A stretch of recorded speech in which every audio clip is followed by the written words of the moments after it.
This is an Eye on Annapolis bonus podcast. Well, joining us on the phone today is Larry Bradshaw, who is with the Village of Providence Point, or you might want to call it the National Lutheran Communities and Services Corporation. And I think I owe you like a green jacket or something or other, because you've been on here 3 or 4 different times on this podcast. So we will have to send you a little bit of a gift, because first of all, we have to say congratulations on your retirement. Sort of retirement, because you are ushering in the Village at Providence Point as you have retired from National Lutheran Communities and Services, right? That's correct. Yeah, thank you very much. It's been a long journey, and I've been very, very blessed and fortunate to work with a great organization like National Lutheran. But, time comes for everything, and it seemed like the right time to retire, but I didn't want to walk away from Providence Point. I'm just real excited about the progress we're made, and I'm excited to get it across the finish line. Well, it sounds exciting. You have now, just to bring people up to speed on where we stand, the Village of Providence Point is an adult living community that is what used to be called Crystal Spring. And you have just recently, as of July 1st, submitted what we hope is to be a final application to get this thing off of the ground. And it seems like it has really appeased everybody. But to recap, the parcel itself is about 175 acres. And initially, before you guys even got involved, it was pretty much developed from Forest Drive all the way back down to the South River. Pretty close. And now it seems to be pretty tight up against Forest and Spa right in that corner with 52 acres. So, we've gone from 175 down to 52. And it seems like the bulk of the land in this latest application is remaining with the original owner of the property, and that's going to be put into a land trust. Is that the general gist of it? Yeah, that's the general gist of it, and I can give you a little better feel for it. So you're correct. This original parcel of land is 175 acres, approximately, owned by Janet Richardson Pearson. And I think one of the things that I like to say is that during this process over the years and years, when Mrs. Richardson Pearson purchased this land, I think U.S. Homes was in the process of trying to develop about 700 houses on this site, single-family houses. So she purchased the land at that time back in the 90s, and then as part of her annexation in 2006, agreed to put 75 acres in perpetual easement. So she's really been a friend of the City of Annapolis and a friend of the environment from the very beginning when she got this land. But the way our new filing has come out is on 175 acres, 75 acres will be, as she promised, permanently conserved. But it's even gone farther than that, John. Actually, our 52 acres is going to be subject to a deed restriction covenant, which we have agreed to and included with our filing, which really limits to a great deal any kind of additional development that we can do on our project. And then the rest of the land that is owned by Mrs. Richardson Pearson is under a conservation easement with the Scenic Rivers Land Trust. So it's been agreed to. It hasn't been signed because the land hasn't been purchased yet. So all in all, our 52 acres will be limited to the units that we have in phase 1 and phase 2. And if I do my math really quickly, it's about 302 independent living units and about 48 healthcare beds. So about 350 units, including healthcare beds, is going to be our limit on our site. And then on Mrs. Richardson Pearson's site, she will have a conservation easement that will encompass the rest of the land. So bottom line is the number of acres of trees that we have on the site right now, we will have the exact same number, maybe a little bit over, a partial acre over when we get done. So this will be a 1-to-1 retention of trees on this project, which we're really happy and excited that we're able to do in our filing. Well, that's a new thing with the City of Annapolis. They want to get to bring that back in, which is a wonderful thing to leave that in the environment there. But you'd mentioned phase 1 and phase 2, and I was looking through the website, which is actually it's thevillageatprovidencepoint.org for anybody that wants to check things out. Is you've got a phase 1, which is the I finally found somebody that has a longer URL than my own. So it's but the first phase is essentially the bulk of it. Okay, it's got the 200 and some odd independent living apartments, and that's a large building, if you will.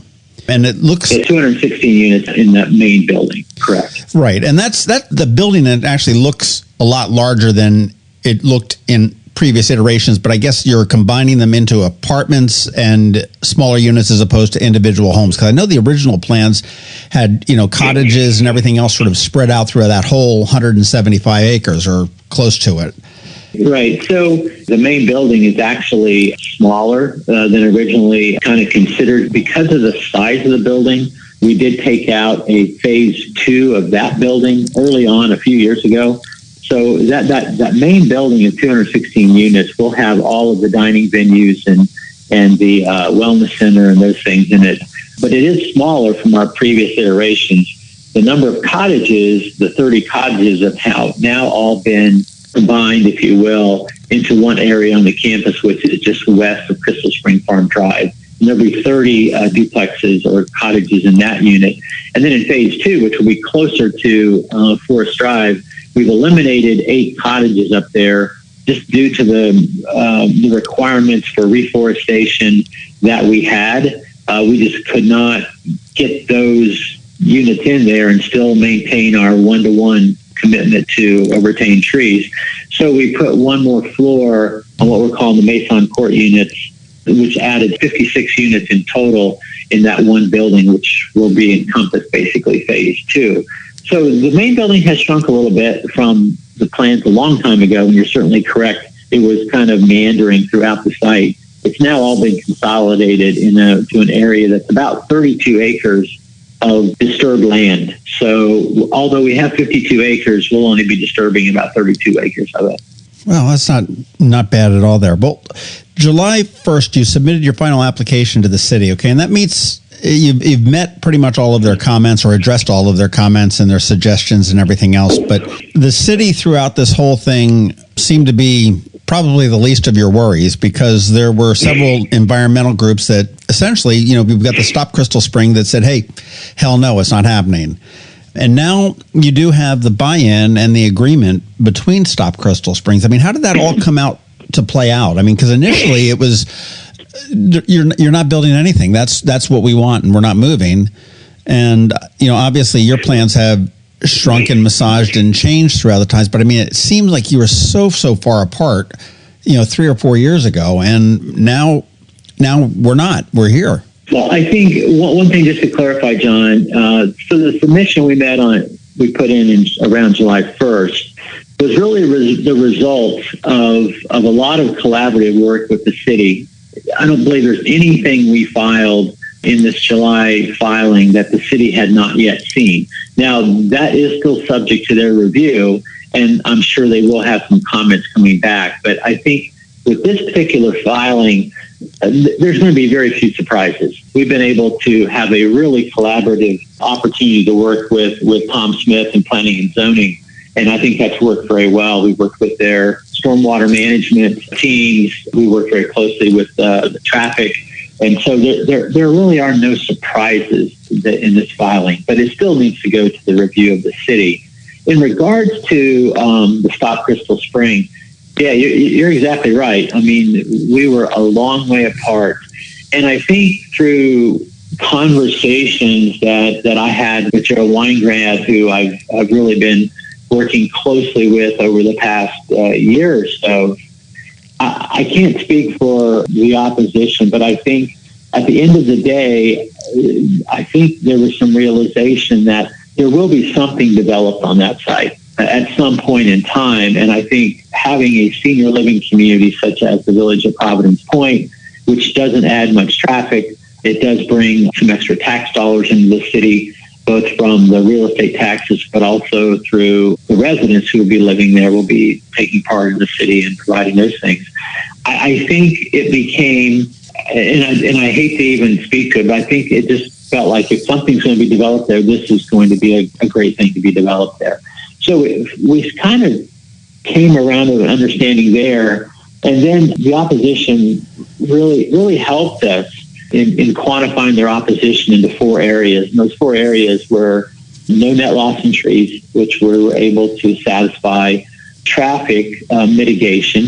And the data still comes out, and I know this is a very emotional issue for a lot of people, the data still comes out that we will not be adding any kind of significant trips. Matter of fact, a very minimal number of trips in rush hour, just due to the timing of a lot of trips that are taken by our seniors. A lot of seniors are not going to go out in rush hour because they're not going to want to deal with it.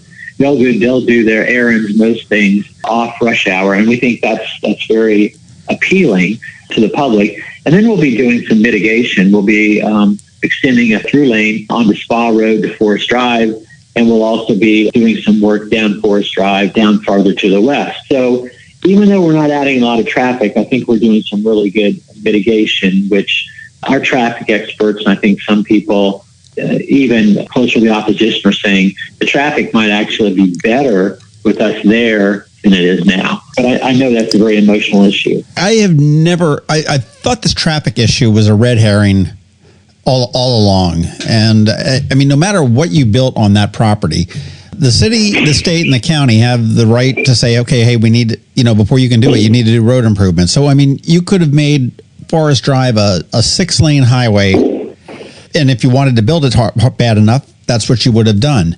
And, I did look at the traffic stuff, and you've got the connector road, which is, I don't know whether it's going to be called Skipper's Lane, but it would ultimately connect to Skipper's Lane, that you're building through your property, that the city will then hopefully complete on the other end of it, on the, I'm going to say north end, but the outbound Forest Drive. And, it didn't seem to be a huge issue with traffic. I mean, it's sort of like sitting there and saying, oh my gosh, we're going to overpower the schools. I said, okay, well, how many 60 plus, and I know that you had told me at one point that the average age was even older than that, but how many, are putting kids into school, and not to mention the fact that they can't live there.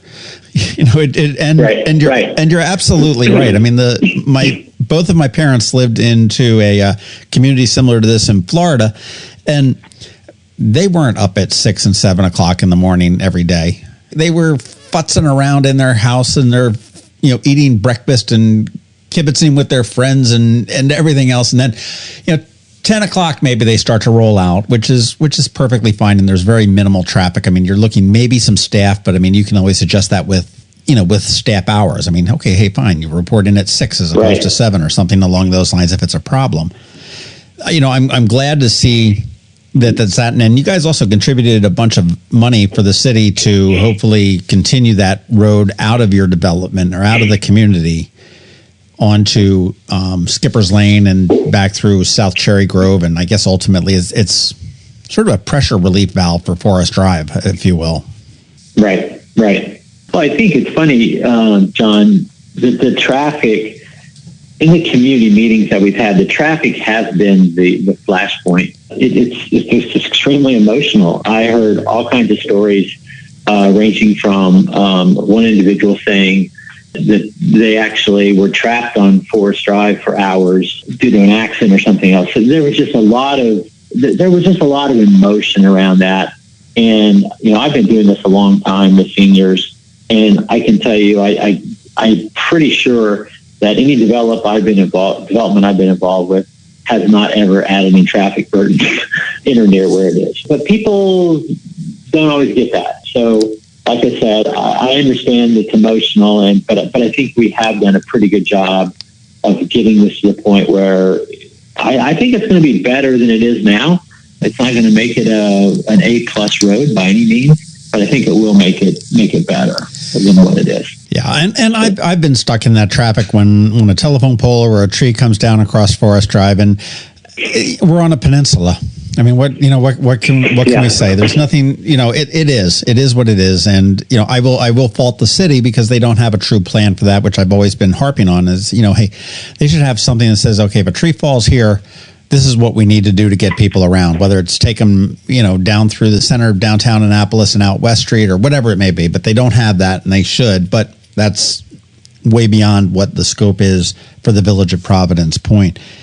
I'm so glad that you were able to work with Gerald Weingrad as well as the folks at the Stop Crystal Springs. I mean, what were the environmental issues that are included in the project that were really there, Buzz? I mean, obviously we've got the tree canopy and the 1-for-1, or actually 1+for-1 tree replacement. But what other environmental issues were the big sticking points that have been resolved? Well, I think the other big area is the stormwater management because of the erosion and all of that water coming off the site going down to Crab Creek. I think was a pretty significant issue. So what we've tried to do in this filing is we've added some environmental site design features, many throughout the site, and I think the number was 89, but maybe 86. But there was a lot of environmental site design features that are going to be kind of strewn within the site. So water, as rainwater comes in, it's going to be treated almost immediately. And we really think that with this design, and we've worked with South Crystal Springs stormwater management consultants. We worked very closely with them. We presented them with all of our plans.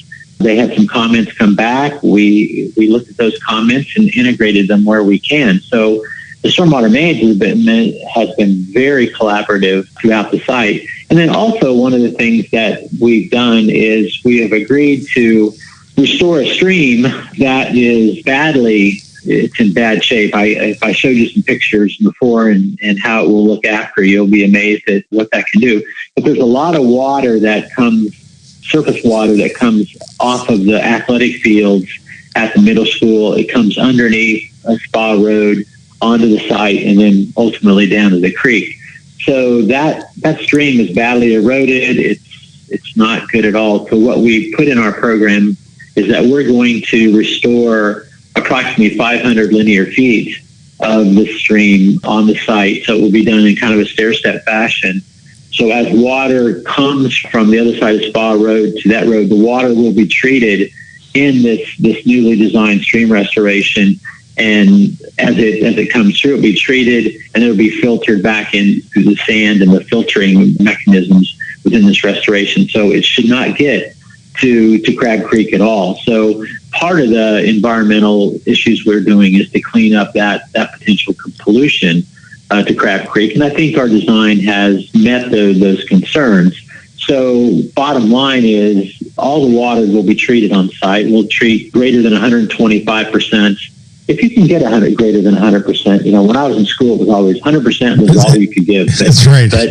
But we have designed it so we'll meet 125% of the city stormwater management requirements, and we should be addressing a 20-year storm event. So it should all be addressed on site, which was a big issue.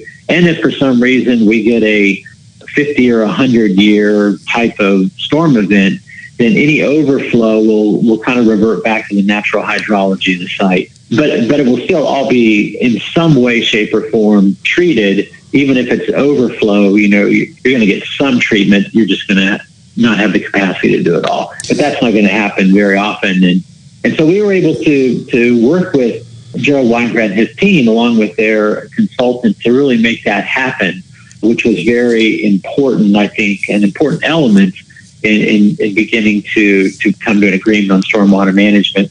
And then the last issue that they really were requiring was that a conservation easement be put on the entire site. Scenic Rivers Land Trust has agreed to that agreement. Mrs. Richardson Pearson has agreed to that. And we did the Providence Point site is not going to be included in that conservation easement, but we put in restricted deed covenants that would limit any kind of future development on our site too. So the bottom line is the trees, 1-to-1, the stormwater management was a huge issue, the traffic mitigation issues, and then finally really limiting any future development on the site was a large issue also.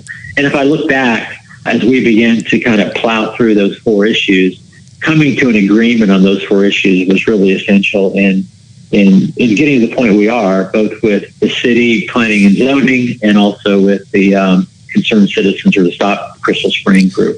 Sure. Well, I'm looking at the map, and that creek that you're looking to restore there, that's pretty far removed from your property, from the facilities that you're looking to build. So that's, part of the larger parcel that Richardson Pearson has, but it's pretty far removed from the 52 acres that you're going to be occupying on that corner of Spa and Forest Drive.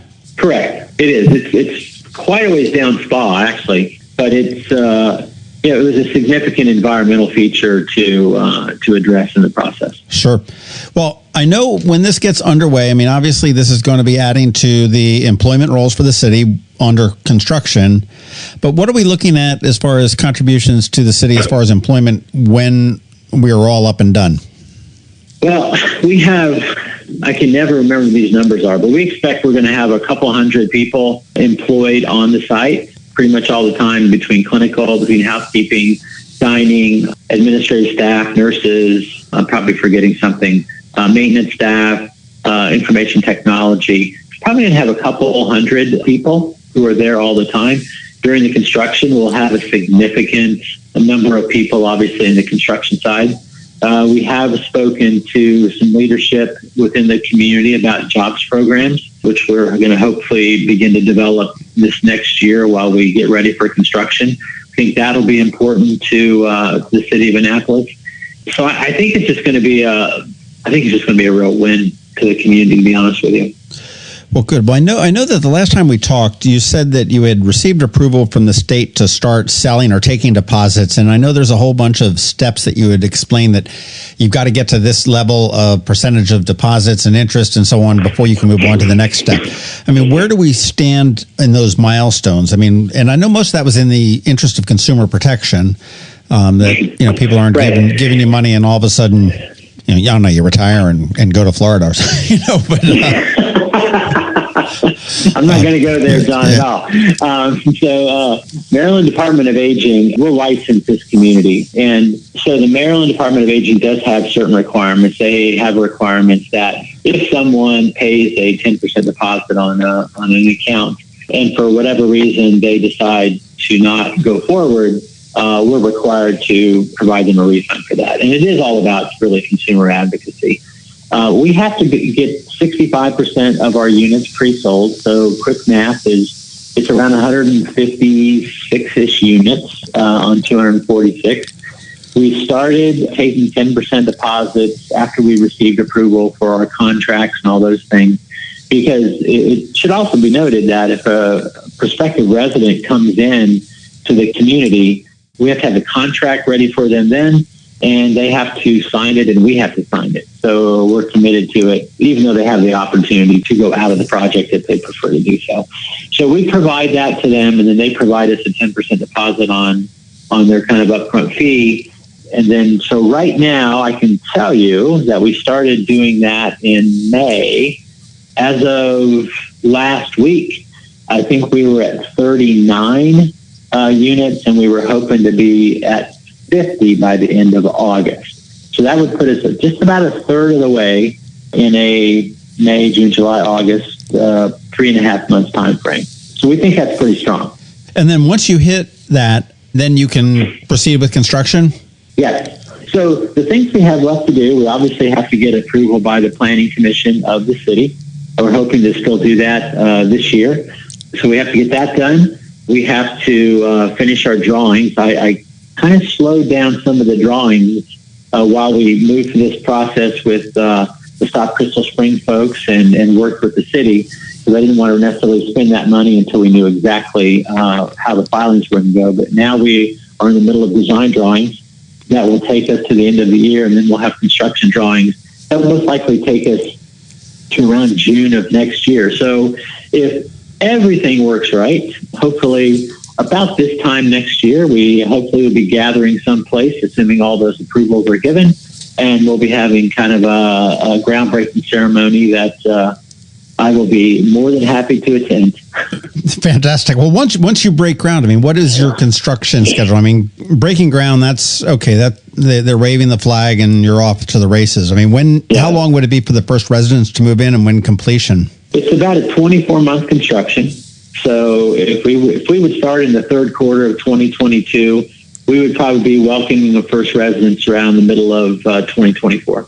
Okay, and then completion, you said it's about 24 months for completion of that. And when would phase 2 jump in there?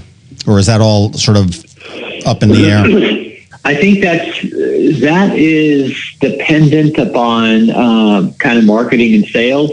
One of the things, so we filed our application with the city, and if we get approval for that, phase 2 approval will be in as a part of that approval. So we won't have to go back to the city for anything unless we radically change phase 2, which I can't see doing because of all the restrictions we have. But I think in a perfect world, we would probably introduce that phase 2 product sometime during marketing of what we're doing now.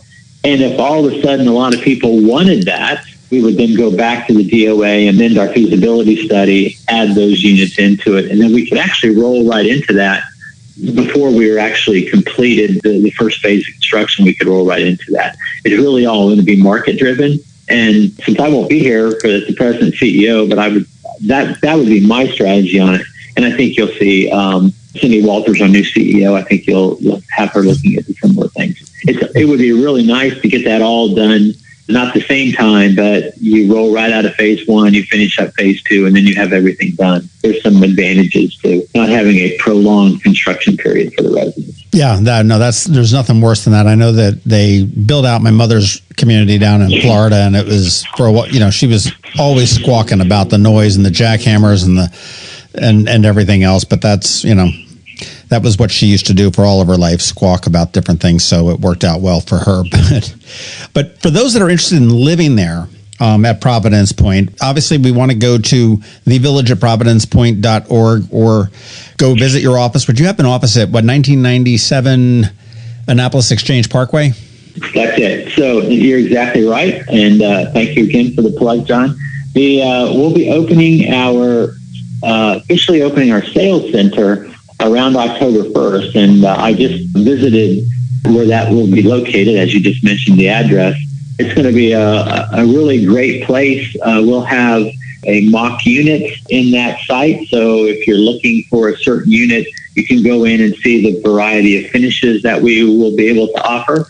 And we have sales counselors there that certainly can help pretty much everybody go through the process. Yeah, that's the best way to do it. It's the village@providencepoint.org, or certainly phone number is on the site for where you can call, or if you can go to the actual office, you'll just be amazed at the sales center we put together. So I'm sure that anybody who's interested will be very well taken care of in the process. And then again, all they need is sign an agreement and leave a 10% refundable at this point deposit down on that, and they can change their mind and walk out at this point. Yeah, I think if per the contract, I believe if someone puts a 10% deposit down and does decide for whatever reason, unless it's medical or unless if there's a spouse, if one of the spouses would pass away, there's a small kind of administrative fee in that, but for the most part, it's fully refundable. Sure. And for anybody that just wants information on the project, the village@providencepoint.org again is the website there. And I'll tell you, I look at your personal time, at the organization. You've been around the block a few times with NLCS, and you've got 4 communities, 3 organizations. Have you ever experienced something as difficult as this? No. I'm not going to ask you to elaborate, but we'll just say that. No.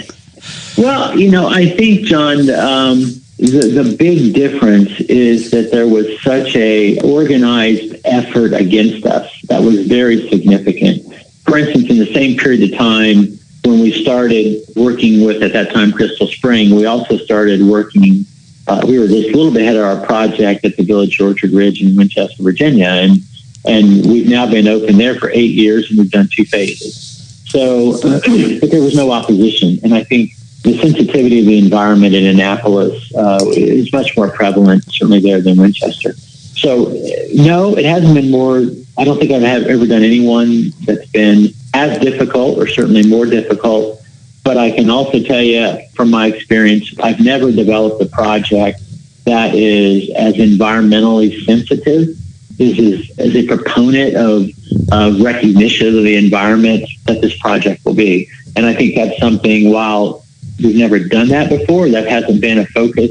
It's been a learning opportunity, and this is just going to be an amazing, hopefully, people will be able to look at this and say, well, gee, if they were able to do some of those things in the environment in this project, maybe we can do it. So maybe it's a small step on the realization that we can kind of mix the viability of a project with the environmental soundness of a project. So while it was difficult and it's taken a lot longer than I would have hoped, I'm a firm believer there's always some learning opportunities in challenge. Can you name them the mayors that you've gone through?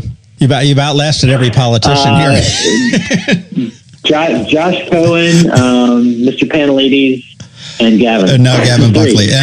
And Mayor Buckley may be going into a second term. We're in the midst of an election, so I don't imagine the election will play any, because he would be term limited, wouldn't play any kind of shenanigans with this. So this is exciting. I mean, I've been a fan of this project, in almost any iteration from the get-go. I think it is really good for Annapolis. I think it's good for our aging community, which I am quickly becoming part of, and it's good building. It is.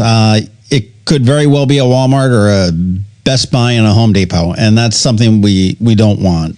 And I think that you guys have figured out a way to make this work, and God bless you for that. That's that seemed absolutely insurmountable 2 years ago when I think we first talked, and you had, well, go ahead, bring the bulldozers on. We're just going to lay down, and that was what it was. You're not bringing a bulldozer on this property, regardless of the fact that I don't own the property. But look where we are today. This is exciting, and I'm very happy for you. I'm happy that you're staying on to see it through, and I hope you're getting a chance to enjoy your retirement. It was funny. I was looking through your FAQ on the website, and you listed your project team that was on here. And I got a little bit of a laugh that you're listening about who's the designer and the engineers and everything else. And the only category that had more than one line was land use attorneys. And I said, that's Annapolis.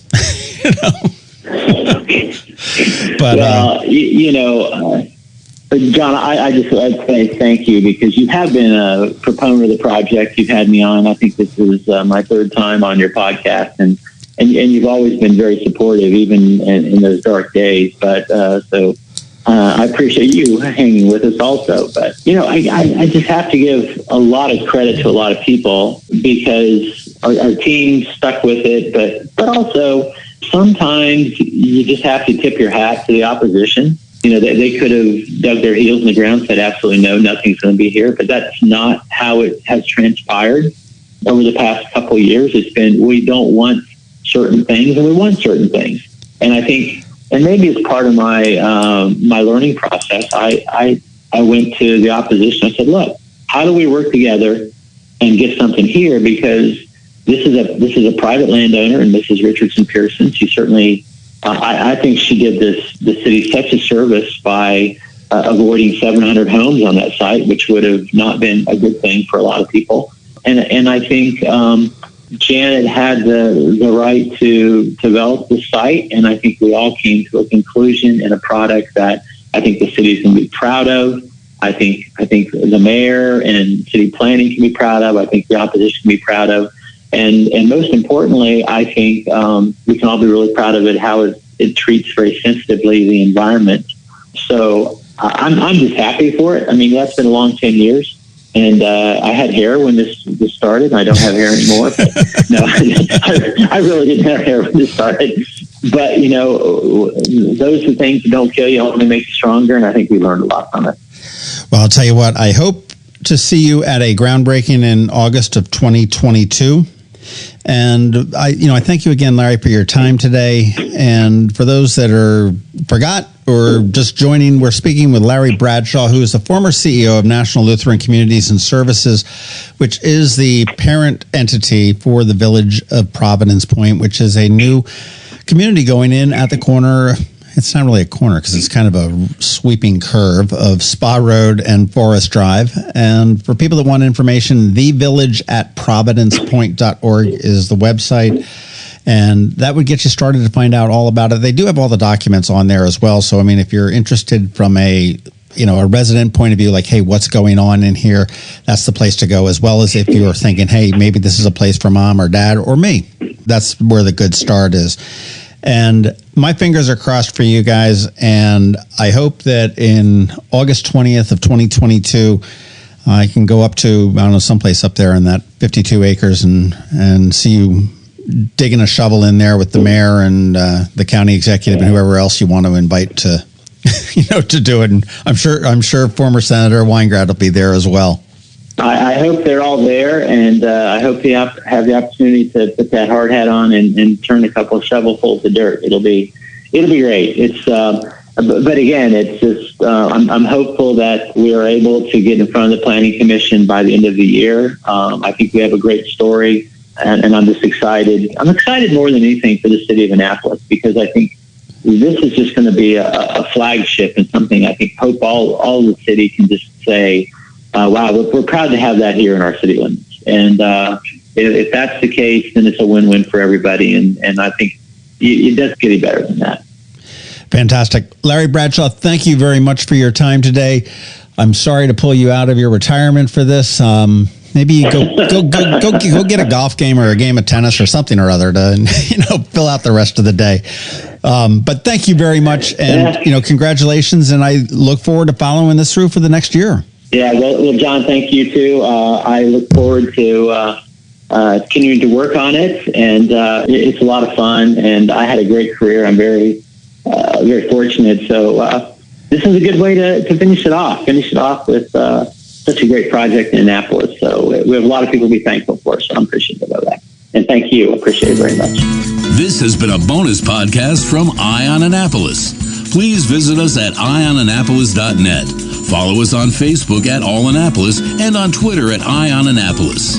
And if you haven't subscribed to the Daily News Brief podcast, go for it. And all of your local news will be delivered to your phone, tablet, or smart device by 6 a.m. every Monday through Friday.